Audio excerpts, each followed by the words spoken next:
sharing honest thoughts and reactions that come up as I read the Bible. I'm actually going to read Genesis 11 for the second time today. I've never read anything further than the book of Genesis, so I wanted to go back and kind of reread it for anybody who's just kind of watching this for the first time.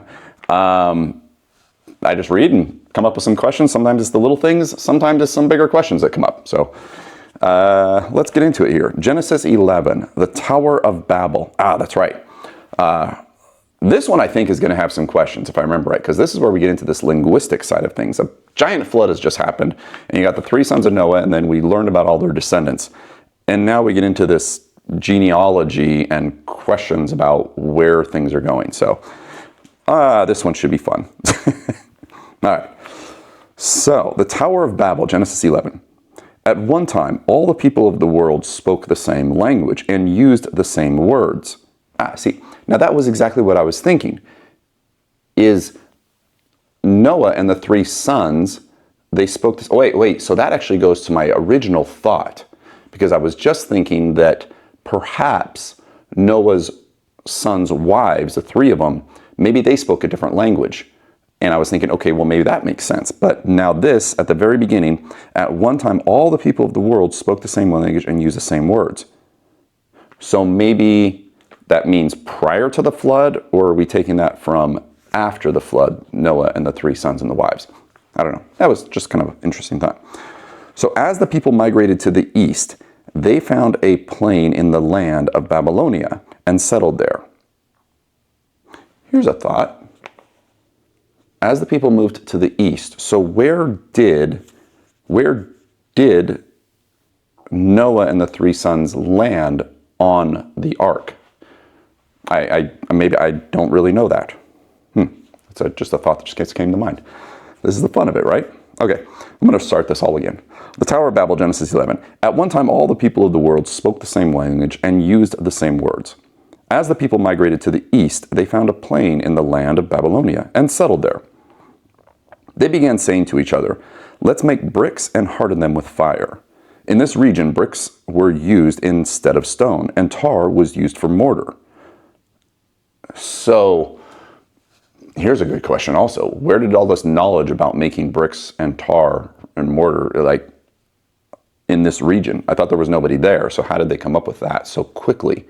Especially because the flood wiped out everybody, so there's like barely any people on Earth, right? It should be very, very sparsely populated. So where did this knowledge about bricks and stuff come from?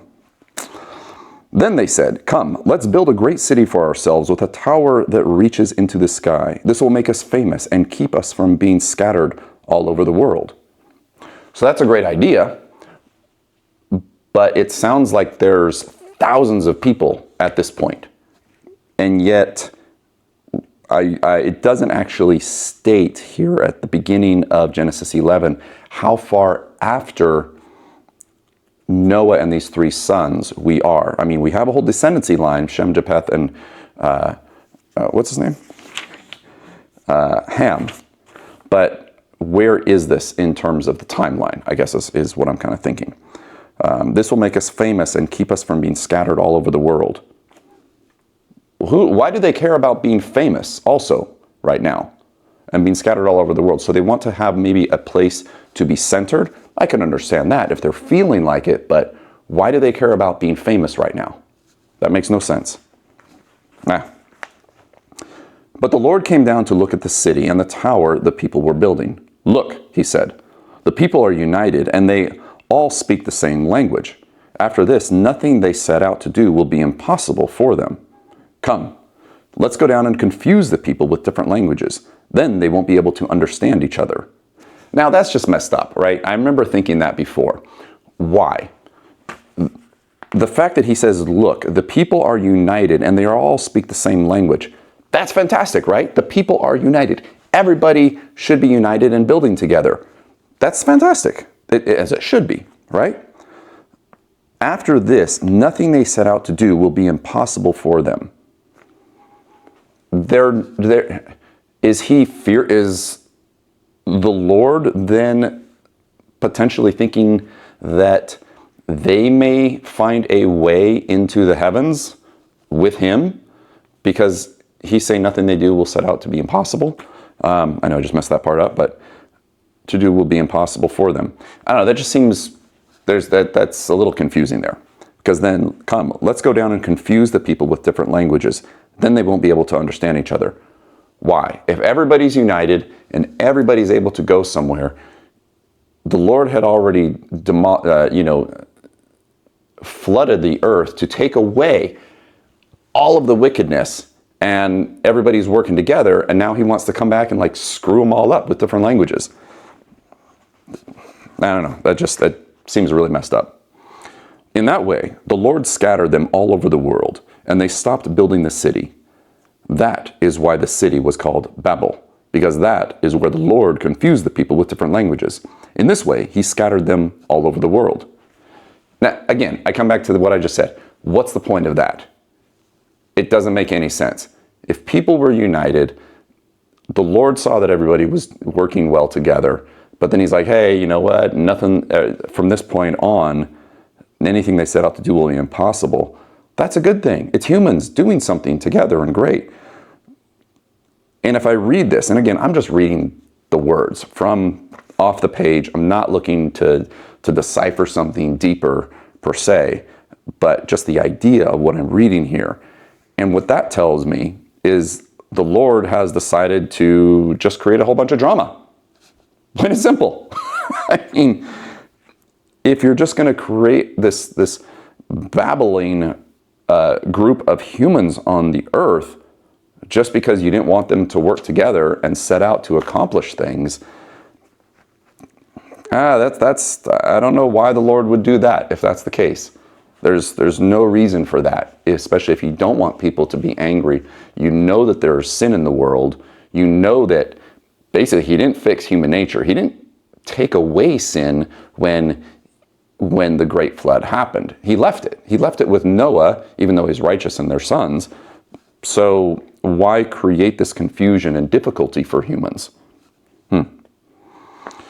Now we have the next part here. The line of descent from Shem to Abraham. This is the account of Shem's family.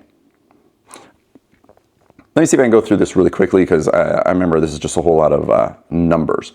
So 2 years after the great flood, when Shem was 100 years old, he became the father of Arphaxad. After the birth of Arphaxad, Shem lived for another 500 years and had other sons and daughters. Arphaxad was 35 years old when he became the father of Shelah after the birth. 403, when Shelah was 30, he became the father. After Shelah, he lived 403. Eber was 34, he lived 430. Peleg was 30 years old, became the father of Reu. He lived for 209. Reu was 32 when he became the father of Shereg. He lived for 207. Shereg was 30, he became the father of Nahor. Shereg lived for 200 when Nahor was 29. He became the father of Terah. Terah became 119. And Terah was 70 years old, became the father of Abram, Nahor, and Haran. So what is interesting there is every person seems to be decreasing in their lifespan, coming to that original point where God originally said before that humans will no longer live past 120 years old. So now we have everyone's lifespan is decreasing. Now, at the very end here, Terah, after Terah was 70 years old, he became the father of Abram, Nahor, and Haran, the family of Terah. This is the account of Terah's family. Terah, I think I'm saying that right. Terah was the father of Abram, Nahor, and Haran was the father of Lot. But Haran died in Ur of the Chaldeans, the land of his birth, while his father, Terah, was still living. Meanwhile, Abram and Nahor both married. The name of Abram's wife was Sarai, and the name of Nahor's wife was Milcah. Milcah and her sister Isaac were daughters of Nahor's brother Haran, but Sarai was unable to become pregnant and had no children.